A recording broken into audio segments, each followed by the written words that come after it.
Bonjour. Bienvenue, chers collègues.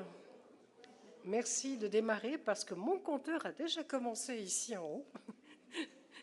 Et je vais essayer d'être précise et surtout de vous garder réveillés si vous avez bien mangé. Qui suis-je? Je suis une professeure honoraire de l'Université de Lausanne. Je suis médecin intensiviste et nutritionniste, ayant pris ma retraite récemment, et dont la recherche a porté sur les micronutriments en médecine intensive, donc en nutrition clinique. Alors, comment est-ce que je vais lier ça avec de la médecine de tous les jours? Eh bien, vous allez voir que les liens sont forts. On m'a donné un titre qui est micro-aliments. Je me suis d'abord demandé ce qu'on voulait par là, parce que si je dis micro-aliments, je mets un acide aminé, c'est du micro, mais c'est probablement pas ce qu'on me demandait de traiter. J'ai donc décidé de basculer sur les vitamines éléments traces, mais aussi un tout petit peu les oméga 3, qui sont de ces petites choses qui font partie de notre nutrition habituelle.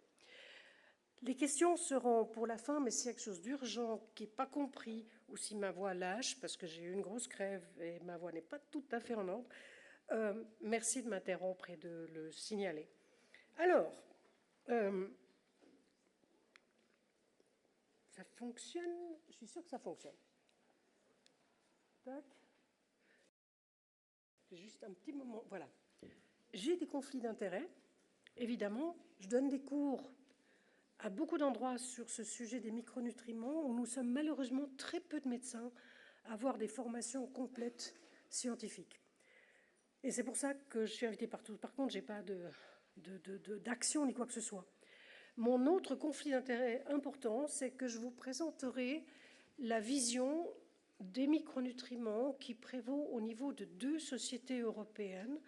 La Société européenne de médecine intensive, dont l'acronyme est ESIGM, et celle de nutrition qui est l'ESPEN. Et je suis la chair du groupe des micronutriments. Alors je vais commencer par vous questionner. Qui parmi vous prend des compléments de micronutriments? Ok. Qui parmi vous prend des oméga 3? Beaucoup moins. Ok. Alors, on va essayer de voir comment on peut gérer toute cette histoire. On m'a demandé de traiter ce qui était utile. Très bien. Mais je crois que c'est très important en nutrition de réaliser qu'on n'est plus du tout au niveau des croyances et qu'il y a des choses qui sont simplement essentielles. Essentielles, quelle est la différence avec utile? J'ai pris le dictionnaire, tout simplement. L'utilité est un caractère, une qualité de quelque chose ou de quelqu'un qui sert à quelque chose. C'est une commodité, une convenance.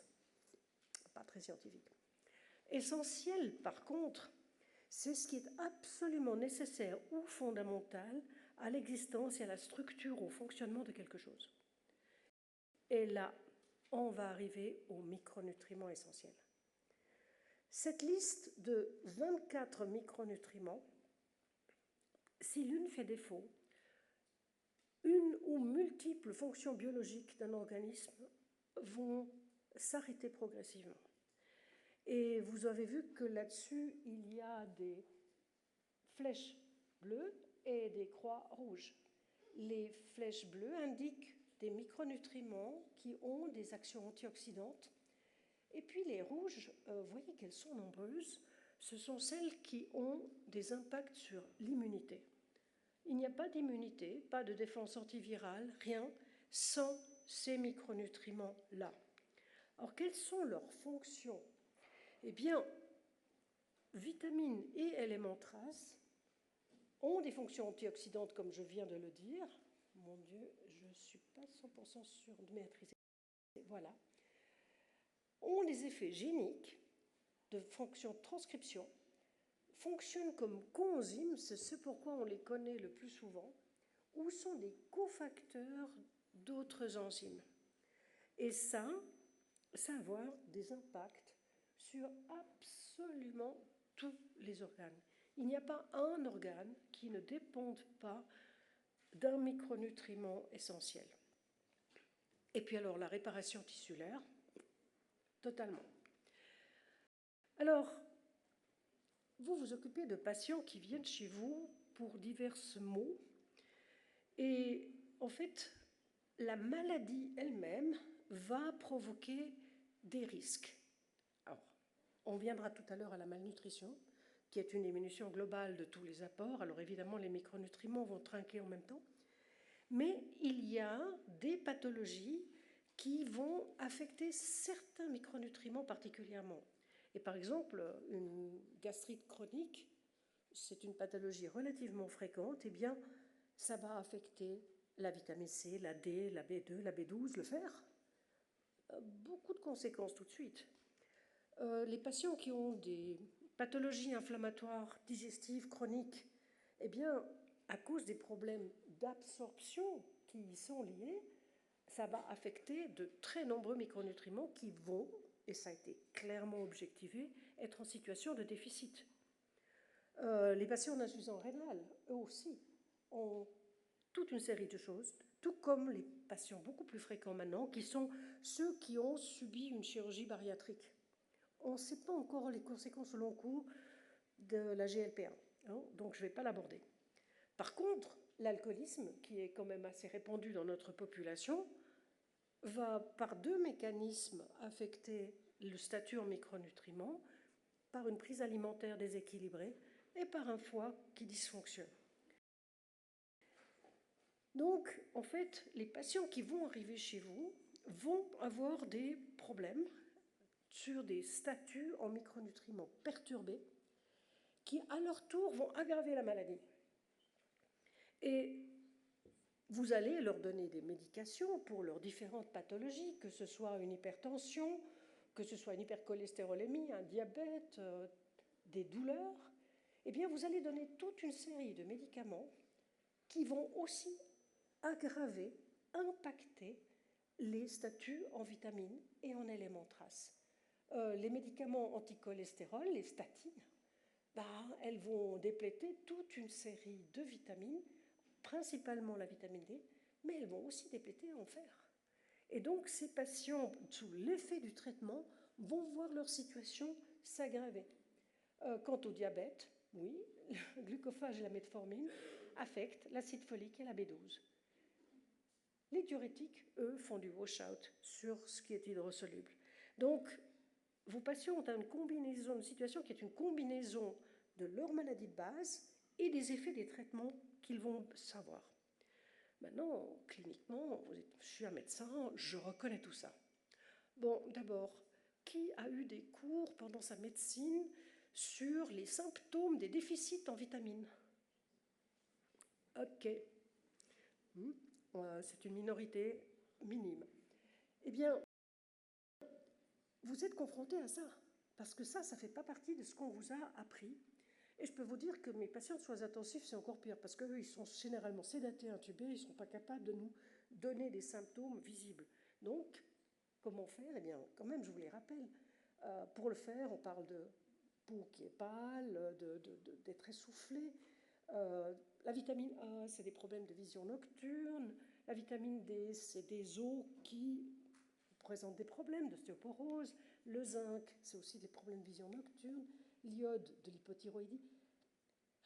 Tout ceci, c'est vraiment pas spécifique. Et si vous prenez, on se focalise sur les vitamines B. Regardez un petit peu les symptômes classiques qui le concernent. De la dépression, de la diarrhée, de la constipation, de la fatigue, des palpitations. Non mais attendez, vous arrivez à décider là-dessus que c'est un déficit en vitamine B? Certainement pas. Moi, je ne suis pas capable en tout cas. Et vous voyez que tout de suite, je vous propose en fait des diagnostics. Oui, parce qu'on va aller là. Et comme j'ai dirigé ces guidelines sur les micronutriments, nous avons rencontré un gros problème qui était celui du vocabulaire. Le vocabulaire autour des micronutriments est particulièrement peu précis. Et déjà, nous étions un groupe de 19 personnes. Le premier jour a consisté à se mettre d'accord sur des mots, Et comme je n'ai pas plus de pouvoir que ça, je n'ai pas de baguette magique, je ne suis pas une fée quelconque, j'ai dit, ok, on n'est tous pas d'accord, on est en Europe, ça va être le Oxford Dictionary qui va être notre guideline. Et en fait, c'est comme ça qu'on a d'abord constitué les mots qui sont utilisés dans cela. Et en fait, vous voyez là que, par exemple, on parle de complément. C'est veiller à la couverture des besoins de base. Réplétion, supplément, pharmaco, eh bien, en fait, on a donné des définitions tout à fait claires. La réplétion, ce n'est pas une supplémentation. La réplétion, ça consiste à rétablir un statut alors que le patient vous arrive avec un déficit. Mais tout le monde parle de supplément. C'est faux. Quant au supplément, oui, il existe, mais c'est quand on donne des doses extrêmement élevées. Et puis les doses pharmacologiques, c'est encore autre chose. Et pour vous simplifier la compréhension de ce qu'on a essayé de clarifier avec ces guidelines, bien, vous avez ce schéma. En bleu, ciel et bleu bien plus marqué, vous avez dans le sang veineux le statut normal. Si votre patient mange peu, pour des raisons X, Y, Z, pour éviter qu'il en arrive dans la malnutrition, eh bien, on va lui donner un complément pour qu'il ait couvert ses besoins. Si le patient a un déficit préalable, par exemple qu'il a eu des drains qui lui ont fait perdre quelque chose ou des diarrhées, eh bien on va le répléter pour le ramener là-dedans. Et puis si vous donnez des doses supérieures à plus de 5 fois les besoins quotidiens, eh bien vous êtes dans la supplémentation. Et c'est alors vouloir aller ailleurs. Tout notre groupe a travaillé à dire l'organisme sait très bien ce qu'il fait. Le but n'est pas de l'amener là-haut, sur la montagne, sur l'Everest, dans des zones dont il ne saura que faire avec un micronutriment, mais de le mettre en état de répondre avec ses outils de base. Et ben, je vais vous donner un exemple ici, parce que nos patients nous arrivent dans divers états. Ça, c'est une chose d'une banalité crasse ces jours-ci. J'ai failli d'ailleurs me trouver dans la même situation. Il s'agit d'un homme de 55 ans, bonne santé habituelle, poids stable, qui va chez son généraliste au 4e jour. Il a de la chance parce qu'il a pu trouver une place pour une crève monumentale, et puis il a besoin de quelques jours de plus pour se ravoir. On est dans la vie pas réelle, là, sur ce que vous allez voir juste là. Le médecin lui fait une prise de sang dont il obtient immédiatement le résultat. On rêve. Eh bien, il lui fait il a une hémoglobine normale, le co-OK, zinc 550, la norme c'est 600 à 1000, sélénium 70, la norme c'est 80 à 150, le fer 50 et la vitamine D 35, la norme c'est 50 à 125. Levez la main si vous pensez que ce patient a un déficit en l'un de ces micronutriments. Je vais vous décevoir. Parce qu'il a eu l'intelligence de lui faire une CRP, déterminer une protéine C-réactive, qui est à 42. Donc le gars, il n'est vraiment pas bien. Et en fait, il n'y a pas de déficit. Parce que sous l'effet de l'inflammation, les micronutriments vont sortir du compartiment sanguin et aller vers les organes, en particulier lymphocytaires, qui l'utilisent. Un autre cas. Une femme, même âge, elle a un BMI à 21, mais elle a perdu 8 kilos en 3 mois. Elle va chez son gastroentérologue pour le suivi de sa colite. Elle est asthénique, elle est anorectique, elle a un dégoût alimentaire. De nouveau, miracle, il obtient les dosages immédiatement. Cette fois-ci, on a une hémoglobine qui est basse, et puis en fait, on trouve des valeurs à peine plus basses, mais quand même plus basses. Est-ce que cette fois-ci, on pourrait imaginer un déficit? Ben oui, parce que la CRP est à 62, alors il y a le même phénomène d'extravasation hors compartiment sanguin des micronutriments, mais on a ici affaire à une patiente qui a une colite ulcéreuse, elle a une probable malabsorption de différentes choses, elle a des apports alimentaires insuffisants prolongés, elle a perdu du poids, donc là, il va falloir compléter le bilan. Vous pouvez déjà lui prescrire des compléments de fer, de sélénium, de zinc, de vitamine D, et avoir une consultation diététicienne pour essayer de l'aider à faire face. Ouais, donc, vous voyez, c'est pour ça que l'importance de ces bilans est importante, et moi je suis extrêmement fâchée avec les laboratoires où il va falloir plusieurs jours pour avoir une réponse, et tous les labos ne sont pas capables de faire des bons tests. Mais qu'est-ce qui fait du sens ensuite avec les micronutriments? Eh bien, ce qui fait du sens, parce que selon que vous êtes aveugle et que vous touchez cette pauvre éléphant par les différents bouts, vous aurez l'impression de toucher une flûte, un arbre ou n'importe quoi. Mais en fait, l'histoire, c'est que notre objectif, c'est de couvrir les besoins de base. Et ces besoins de base sont des multi-micronutriments. Et puis, il nous faut diagnostiquer les patients qui ont des besoins spécifiques. Et pour cela, il va nous falloir un certain nombre d'informations. D'abord, une anamnèse complète, ça prend un peu de temps. Une examination, parce que certaines choses sont visibles sur la peau. Et puis, il nous faut des examens sanguins. Et puis ensuite, il va falloir traiter. Alors, prenons la vitamine D dont tout le monde parle et où plusieurs d'entre vous se sont fait taper sur les doigts parce qu'ils, soi-disant, ils faisaient trop de dosage. Vous avez compris tout de suite que j'ai la même position. Alors, la vitamine D, très difficile de couvrir ses besoins si on ne fait pas attention. Et c'est vrai je vais vous montrer plusieurs catégories de notre population. Les fonctions sont multiples. Ce n'est pas une vitamine ordinaire, elle a aussi des fonctions endocriniennes. Et en fait, c'est un problème mondial, cette vitamine D, avec des problèmes majeurs de santé, que ce soit l'ostéoporose, mais aussi des problèmes immunitaires. Et là, vous avez en fait le problème de l'importance de la peau comme source de vitamine D, puisque la vitamine D, nous la synthétisons dans notre peau, et que ça va dépendre de notre exposition solaire. Là, vous avez en fait des cycles au cours du temps de l'année. Et donc, vous voyez qu'en été, bon, vous ne pouvez pas le voir depuis loin, mais je vous assure, c'est l'été, la concentration sanguine augmente, et c'est les heures d'ensoleillement qui vont déterminer l'hiver, ensoleillement, et ça remonte. Donc, ça veut dire qu'en hiver, dans l'hémisphère nord, nous sommes tous exposés à un problème. Et il y a plusieurs études suisses qui ont été menées là, et j'essaye de focaliser sur ça pour que vous voyez que ce n'est pas quelque chose qui vient d'ailleurs. C'est une étude qui a été menée à Berne et dont l'objectif était de quantifier les doses UV nécessaires pour déclencher la synthèse de 1000 unités internationales de vitamine D. Et évidemment, il y avait le risque de prendre un coup de soleil.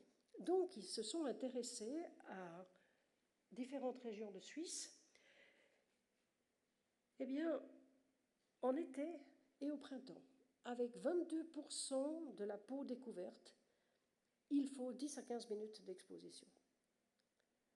22% de surface découverte. Un bras, c'est 8%.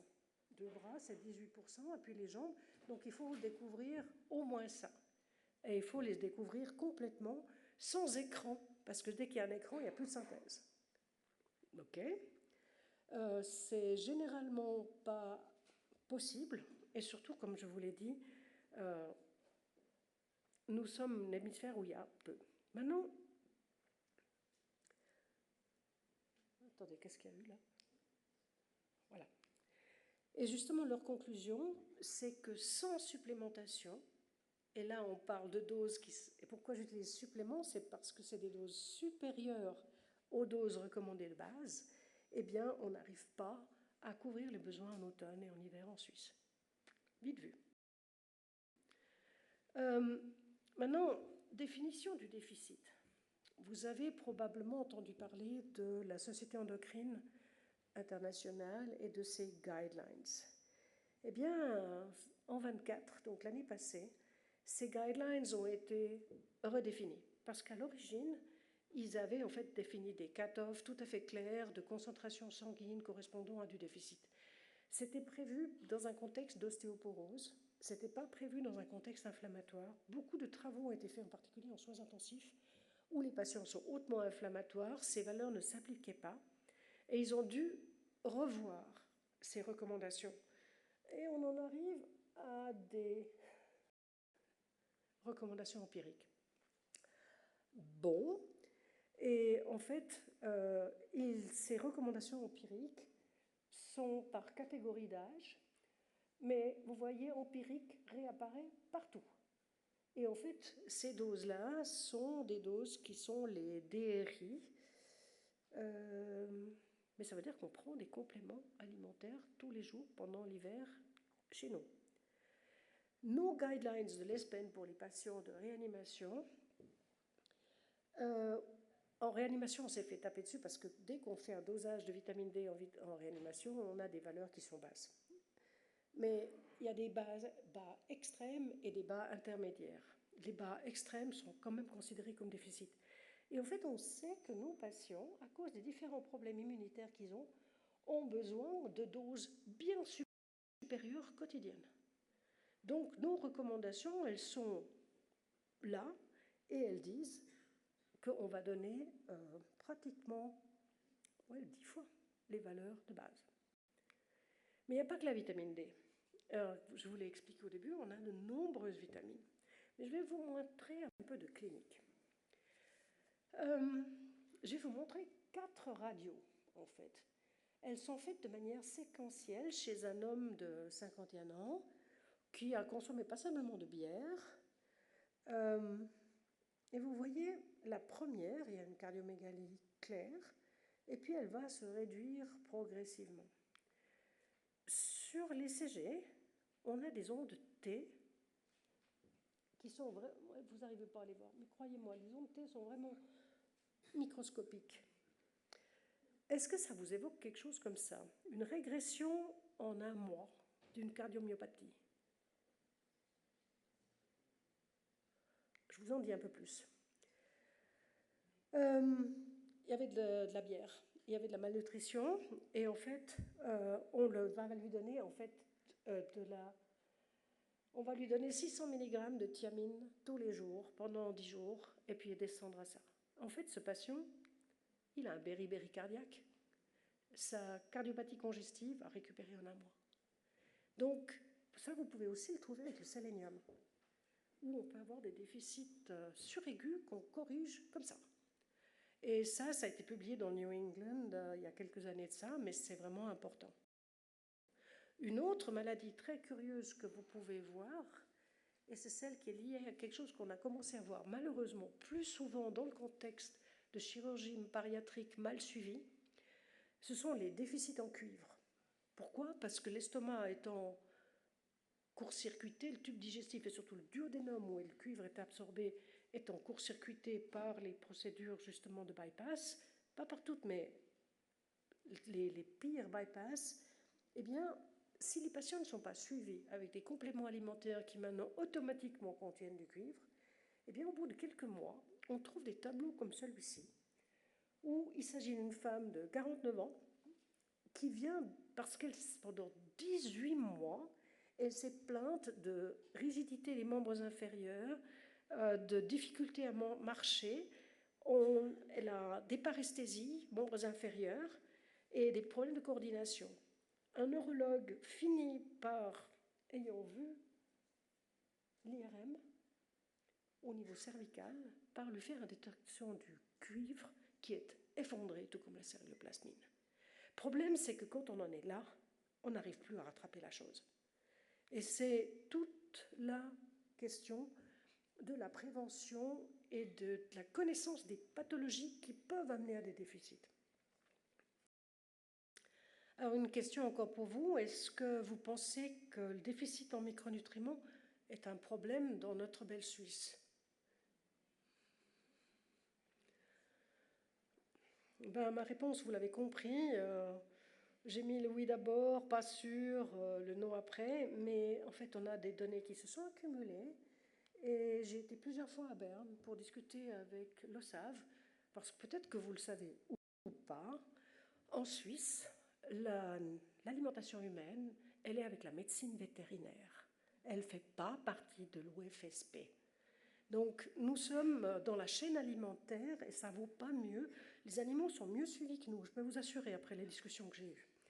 Donc, voici un travail qui a été fait, coordonné par mon ami Muriel Bochu à Unisanté et qui a été publié déjà en 2017 et qui est en fait la longue série de menus CH. Alors ça consiste à quoi? C'est 3 régions en Suisse, romande, italienne, alémanique. Et puis on fait des anamnèses alimentaires vraiment suivies. J'entends ces 600 items, c'est fait de manière extrêmement solide. Et en fait, on la compare à ce qui était la pyramide alimentaire à ce moment-là. Et ce qu'elle a découvert avec son équipe, c'est qu'en fait, il y avait plusieurs zones où il n'y avait pas de prise alimentaire correcte correspondant aux recommandations. Plus récemment, en 2021, cette fois-ci, c'est un document qui vient de l'Office fédéral, ils ont regardé dans le détail combien les gens prenaient de sodium, parce que tout le monde est préoccupé par le sodium, mais ils ont rajouté quand même, calculé à partir de ces pyramides alimentaires, ce qui se passait pour l'iode et le zinc.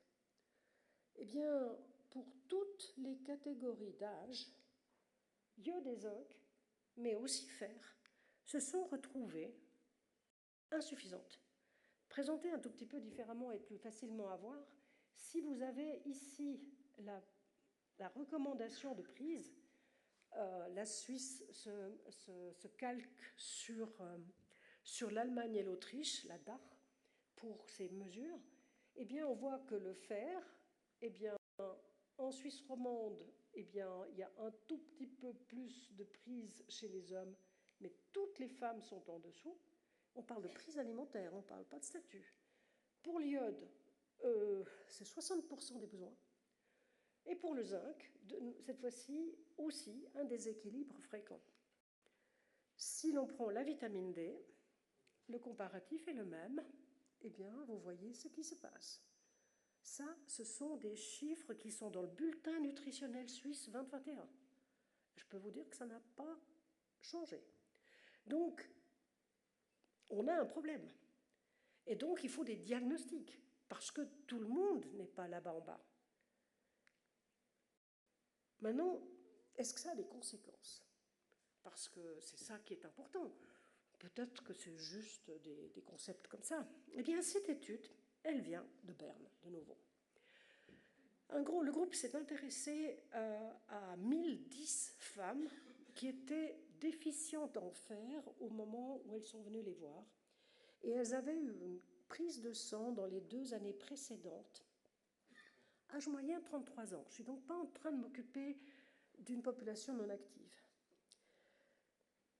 La majorité, 96,4%, se disait fatiguée, voire exténuée, avec un niveau physique vraiment bas. 35% de ces femmes n'avaient pas été diagnostiquées comme déficientes en fer, alors que les preuves sanguines étaient là, et avaient bénéficié d'un autre diagnostic. Ma chère, on va vous aider avec du Prozac, voyons. C'est pas pauvre petite chérie. Encore de ces médecines de genre qui fait très mal et qui fait qu'on ne corrige pas par une injection de fer, parce que toutes ces femmes-là, elles n'étaient pas seulement vaguement anémiques, elles étaient au bout du rôle avec des déficits graves. Toutes ces femmes ont reçu des perfusions de fer. Et en fait, ils se sont intéressés au coût de cela. Parce que il y a le ressenti des femmes, mais beaucoup de gens pensent que le ressenti des femmes, de toute façon, ce sont de fragiles personnes, il ne faut pas s'occuper de ce qui se passe. Et là, ils ont calculé les coûts. Et ils ont en fait calculé les coûts en se basant sur un revenu annuel de 67 000 francs moyen. Donc, c'est plutôt un bon revenu. Et en fait, ils ont regardé le nombre de journées d'absence que ces femmes avaient eues. Est-ce que cela avait eu en coûts sociaux, médicaux, de garde, etc. Et ils sont arrivés à la somme de 33 millions de francs par an que de ne pas traiter ces femmes qui ont un déficit en fer. Je vous laisse la conclusion. Et ça, c'est basé sur une estimation basse du déficit en fer chez les femmes. Donc ça fait partie des choses que, en tant que généraliste, il vous faut vraiment adresser. Parce que les femmes, il faut leur proposer des alternatives qui font qu'elles perdent moins par menstruation, qu'on les corrige si elles sont déficitaires, etc. Maintenant, regardons la population générale. Nous avions, au moment du Covid, moi-même et une équipe de l'ETSZ, regardé quelques chiffres qui étaient en fait publiés sur le Johns Hopkins Centre. Donc des chiffres qui sont totalement officiels. Et nous avions comparé les chiffres suisses avec les chiffres européens. Nous avions été choqués. Parce que sur la population que nous avions une incidence d'infection, donc de cas par 1000, de 65, versus la Norvège, mon pays d'origine, 13%. Alors vous me direz qu'on est moins densément peuplé là-bas, mais je compare alors avec l'Allemagne, presque 30%, donc plus du double. Et le nombre de morts était aussi beaucoup plus élevé, et ceci malgré un revenu par tête d'habitant beaucoup plus important. Nous avions proposé des recommandations de prise de compléments alimentaires adressant les déficits que nous compléments, juste pour restaurer une immunité. Et en fait, ça, c'est de nouveau quelque chose que j'ai fait avec Muriel Bochu à Unisanté. Nous avons regardé, c'est une étude complexe avec le service d'immunologie, etc. C'est vraiment un gros truc. Mais nous avions dosé les micronutriments, et en particulier la vitamine D. Les bipèdes qui sont venus à Unisanté ou qui sont venus à Hyper étaient en fait pas malades. Ils sont vraiment venus sur leurs deux pattes. 991 sujets, 206 d'entre eux, c'était la première vague, avaient eu un Covid qui avait été prouvé par PCR. Il y avait leurs proches, et puis il y avait la population générale. C'était une population bernoise qui était moins exposée à l'époque. Eh bien, regardez la vitamine D. 50% de la population, on est au mois de mai, donc pas les pires périodes de l'année, qui est effondrée. Et puis, si on regarde le sélénium et le zinc, problème similaire. On me dirait, bon, en bas, au bas, notez qu'on avait mesuré les CRP, 2, donc pas d'inflammation. Donc c'était des vraies valeurs. Et en fait, ce qui était très ennuyeux, c'est que la défense immunitaire sous forme d'IgG et de IgA spécifique pour le SARS-CoV-2, eh bien, ne démarrait pas si on n'avait pas un taux suffisant de zinc et particulièrement de sélénium.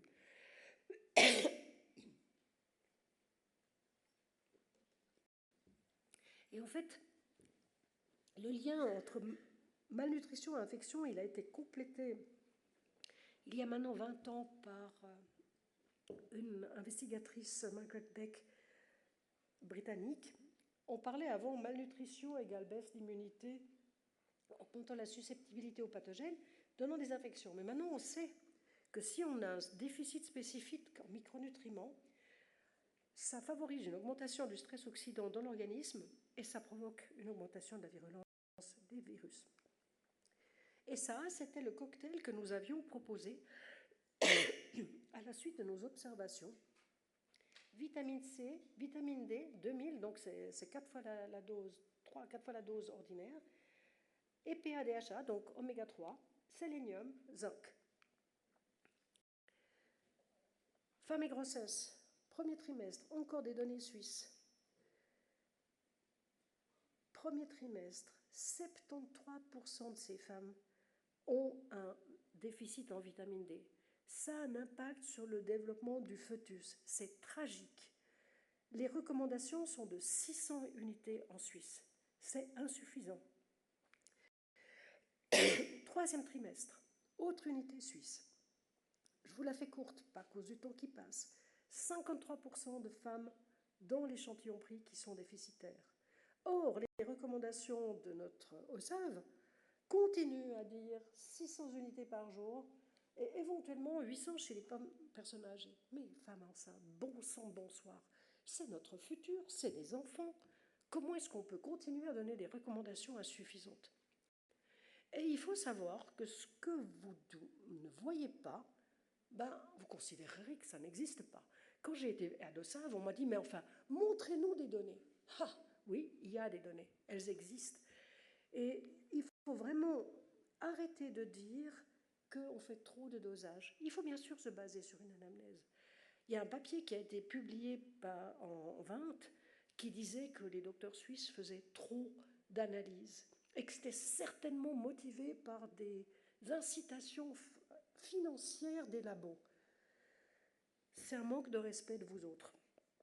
Il faut savoir que les dosages ont un prix, ont un coût, et que dans un système où on essaye de contrôler les coûts, eh bien évidemment, l'OFSP et l'OPAS cherchent à limiter les coûts. Là, vous avez ici les coûts en points de ces différents dosages, et c'est vrai que c'est des coûts élevés. Mais pour avoir un diagnostic, il faut bien faire quelque chose. La CRP, quant à elle, elle ne coûte que 8 francs, et elle doit, d'après nos guidelines, être dosée. Pourquoi? Parce que vous voyez ici, en fait, 8 micronutriments. En bleu, le seul micronutriment cuivre qui montre en cas d'inflammation. Tous les autres s'effondrent. Donc, il faut mesurer et savoir s'il y a une inflammation. Alors, est-ce que c'est utile de faire quelque chose? Ben oui, vous connaissez probablement les travaux de Heike Bischoff-Ferrari, qui a fait une étude très importante à Zurich, avec 3 groupes chez des patients qui avaient des problèmes de mobilité. Et son objectif était de voir si, avec de la haute dose pendant une période prolongée, on pouvait corriger quelque chose. Pas clair. Pas clair, mais les patients n'avaient pas été considérés selon leur statut de départ. Elle a fait une autre étude, cette fois-ci européenne, où elle a eu de la malchance. Ça existe en recherche. Le groupe européen a eu de la malchance. En fait, s'il y a des gens qui sont des sujets sains, qui se préoccupent de leur alimentation, vous donnez encore plus, eh bien, ça ne va pas apporter grand-chose. Une étude super compliquée, monumentale, qui a abouti à un résultat décevant sur les différents domaines qui ont été investigués. C'est important de le savoir. Et cette étude Do Health, elle a quand même montré quelque chose, qui était que chez les patients qui avaient au départ des valeurs insuffisantes de vitamine D, eh bien, il y avait des correctifs. Ceux qui recevaient des oméga-3 en partant bas aussi. Mais de nouveau, c'était un sous-groupe de cette énorme étude. Et c'est vraiment sur 2000 patients. Super, super décourageant. Alors, maintenant, il y a des méta-analyses qui montrent que oui, on peut avoir de la malchance avec les études, clairement. Mais ça, c'est une méta-analyse faite par Roger Bouillon, qui est un Belge, qui est un expert, un endocrinologue expert dans le domaine. Et cette étude-là, je vous conseille de la lire parce qu'elle montre que, oui, de nouveau, il faut sélectionner les gens à qui on donne. Donner du tout venant, ça ne marche pas. Et justement, de considérer les micronutriments comme des poudres magiques, ça ne marche pas. Et les doses super élevées, uniques, isolées, ça ne marche pas. Il faut couvrir les besoins de base et éviter les déficits. Dans la pratique, il vous faut veiller au fer, au zinc, à la vitamine D, aux vitamines B, et puis la vitamine C possiblement également. Et c'est pour ça que, bien que l'OSAV et l'OFSP soient réticentes à recommander quelque chose, moi je vais continuer avec quelques autres collègues à retourner en disant non mais attendez, les données elles sont là, et elles sont là pour des catégories à risque, pas pour la population générale. Qui est à risque dans notre population? Les teenagers, les ados, qui mangent de manière abracadabrante. Je vous l'ai montré pour les femmes enceintes, les femmes qui sont en période de lactation, les très âgés. Et puis alors, les diètes restrictives, qu'elles soient véganes ou qu'elles soient dues à des diètes monotones complètement ou à la pauvreté. La pauvreté est une cause d'insuffisance d'apport en vitamine C. Qui c'est qui peut s'acheter 1 kilo d'orange quand on va chercher un sac à 20 francs avec de l'alimentation? C'est pas possible. Et puis l'histoire des patients. Et puis se méfier des gens qui ont des fatigues persistantes. C'est pas seulement des gens qui cherchent l'assurance. Se rappeler justement du fait que nous ne cherchons pas à vouloir aller très haut, on cherche juste à ramener les gens dans cette zone-là, que les patients âgés et très âgés n'absorbent plus normalement, qu'il faut faire attention à prendre quelque chose, et que si vous choisissez les personnes qui sont la cible, et là vous avez peut-être entendu parler de Effort Suisse, une magnifique étude conduite en Suisse alémanique, qui a enrôlé plus de 2000 patients et qui a montré que si une intervention nutritionnelle était faite, très simple, un suivi des patients, eh bien on réduisait la mortalité à l'hôpital. Eh bien, ils se sont intéressés ensuite à leur statut en vitamine D, à ces patients, et ce que l'on voit, c'est que les patients déficients en vitamine D, parce qu'ils ont fait des dosages chez eux, c'est-à-dire avec des valeurs très très basses, eh bien, mouraient plus. Et puis il y a des patients qui ont reçu en cours de séjour une correction, ils partaient déficitaires. Ceux qui ont reçu des compléments, leur mortalité s'est normalisée. Donc il y a moyen de faire quelque chose. Et les produits que nous avons en Suisse ont malheureusement été trafiqués vers le bas par le SAV. J'ai été discutée là-bas parce que j'ai moi-même été exposée à ça. J'ai tendance à manger plutôt végétarien, pas vegan, mais j'entends plutôt végétarien. Puis j'entends, comme je dépense moins d'énergie qu'un jeune de 30 ans qui fait beaucoup de sport, ben, je ne mange pas 3000 calories par jour. Eh bien, je me suis retrouvée avec valeur basse de zinc, le reste parfaitement normal. Je me suis mise à prendre de la supradine, qui est le classique en Suisse, mais seulement le supradine, maintenant on leur a réduit le zinc. J'ai pris des huîtres, parce que c'est une source de zinc formidable, et j'aime ça. Il faut toujours faire manger quelque chose aux patients qui aiment ça. Ben, vous voyez, après quelques mois, je n'ai pas réussi à me corriger. J'ai été chercher ensuite un produit à l'étranger. Nous avons un problème parce que le zinc était à 10 mg, maintenant on l'a réduit à 6. Ça, c'est des directives le savent. En plus, il y a des problèmes de remboursement auxquels vous allez être confrontés avec vos patients. J'en discute volontiers dans le détail. Il n'y a pas de vitamine C, de cuivre, de zinc, de sélénium, de multimicronutriments remboursés. J'ai vraiment fait la liste, j'ai été regarder tout ça. Et il n'y a que quelques maltofers, duofers, Ferinject et Viférol qui sont remboursés. Tout le reste est pour la pomme des patients. Alors, vous allez voir demain une gériatre super qui s'appelle Patricia D'Amelio qui vient vous parler de gériatrie aiguë. Avec elle, nous avons designé un projet qui s'appelle Mimosa pour Maintain Immune and Mitochondrial Function in Old Adults with Safe Nutrition, où nous allons tester l'effet immunitaire de compléments nutritionnels que nous venons voir. Il y aura aussi un groupe avec des branch chain amino acids.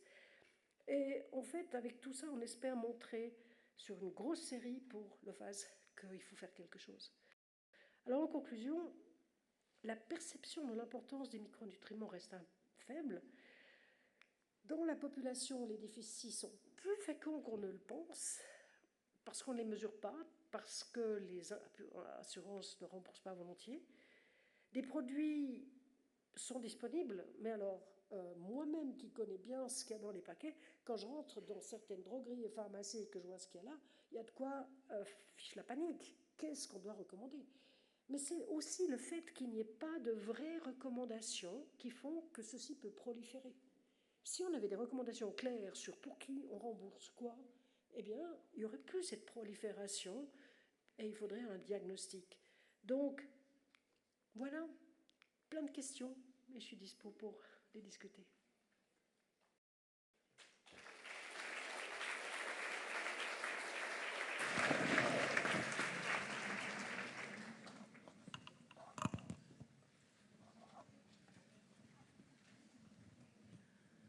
Ça jette un froid, je sais. Bonjour. Alors moi, j'en ai deux questions. Volontiers. La première, c'est quand j'ai des patients avec des troubles thyroïdiens, les endocrinologues me disent que ça ne sert à rien de doser l'iode. Et je me dis, est-ce qu'il y a quelqu'un chez qui il faut la doser et quand? Et ma deuxième question, c'est le rôle du cuivre. Est-ce que chez les gens pour qui j'ai du mal à faire des supplémentations per os de fer, Est-ce que je devrais doser ou faire quelque chose avec le cuivre? J'ai lu 2-3 éléments, 2-3 articles et c'est pas clair pour moi. Effectivement, parce qu'il y a des controverses aussi. Alors, je vais commencer par l'iode. Le statut en iode se vérifie par l'excrétion de 24 heures de l'iode dans l'urine. Donc, il faut demander une collection d'urine à votre patient. Et là-dedans, on va doser l'iode et ça nous permettra de déterminer si l'apport est suffisant ou pas. Même s'il y a un traitement, si le patient est inférieur à 100 microgrammes d'excrétion par jour, eh bien, il y aura des considérations à voir. Dans nos guidelines, nous avons mis quelque chose pour cette iode. Ces guidelines sont téléchargeables gratuitement, donc c'est de l'open access. Donc là-dedans, vous trouverez quelque chose à faire. Maintenant, vous me posez la question de s'il y a des problèmes avec le fer, y aura-t-il du problème avec le cuivre? Pas nécessairement, parce que ce ne sont pas les mêmes bouts du tube digestif qui l'absorbent. Comme je vous l'indiquais, actuellement dans notre population, les patients les plus à risque sont les patients dans les catégories d'obésité opérée, mais aussi non opérée. Donc là, il y a des problèmes avec ce tube digestif qui, d'une part parce qu'on en a coupé un bout, d'autre part parce qu'il dysfonctionne aussi à cause de la prise alimentaire irrégulière, il y a souvent des déficits. Donc ça peut valoir la peine de doser un cuivre. Le cuivre, il est relativement facile à doser. Il faudrait, pour être sûr du déficit, doser simultanément, et là je vous amène à quelque chose qui est vrai pour tous les micronutriments.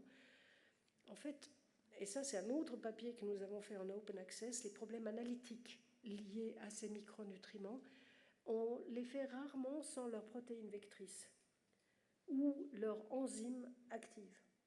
Et ça, c'est aussi un papier qui a été, c'est Analytical Pitfalls, qui est un papier qui va avec le papier des guidelines, où par exemple pour le cuivre, on doit donner de la céruloplasmine.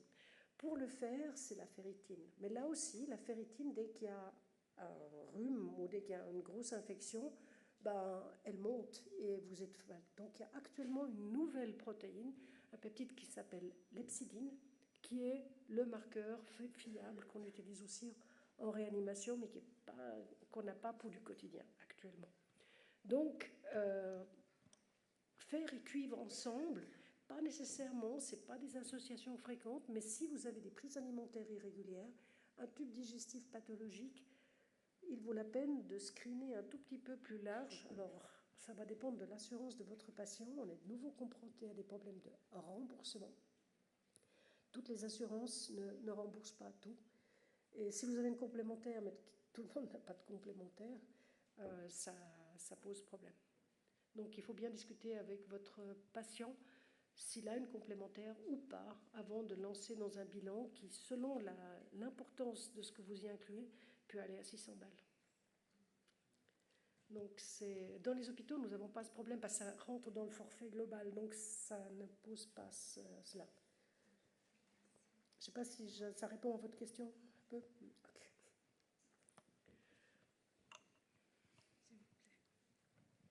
Merci, madame. Mettez, on est à Accra, en Montana. Je vais rajouter un coup de froid encore plus à ton exposé. Et c'est pour nos collègues et confrères médecins et praticiens. Il faut savoir que pas tous les compléments alimentaires ne se valent en termes de qualité compositionnelle. Et c'est un marché extrêmement lucratif. Et hormis les compléments ou les suppléments sous dose pharmacologique qui bénéficient du contrôle Swissmedic, tous les autres ne bénéficient pas d'un contrôle qualité indépendant. Et donc, je ne veux pas non plus jeter trop de froid, mais il y a une proportion très importante de compléments sur le marché qui ne contiennent pas les niveaux indiqués sur l'étiquette. Donc ça pose un véritable problème pour le médecin qui se base sur la composition pour fixer la posologie.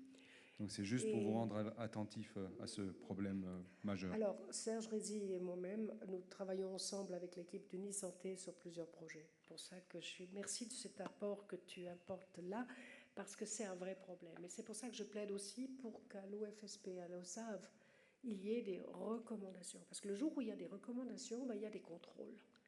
Et ce que vous trouvez sur le web, etc., ça peut être carrément dangereux. J'entends le sélénium à haute dose peut tuer même des chevaux. Donc, clairement, il y a des toxicités.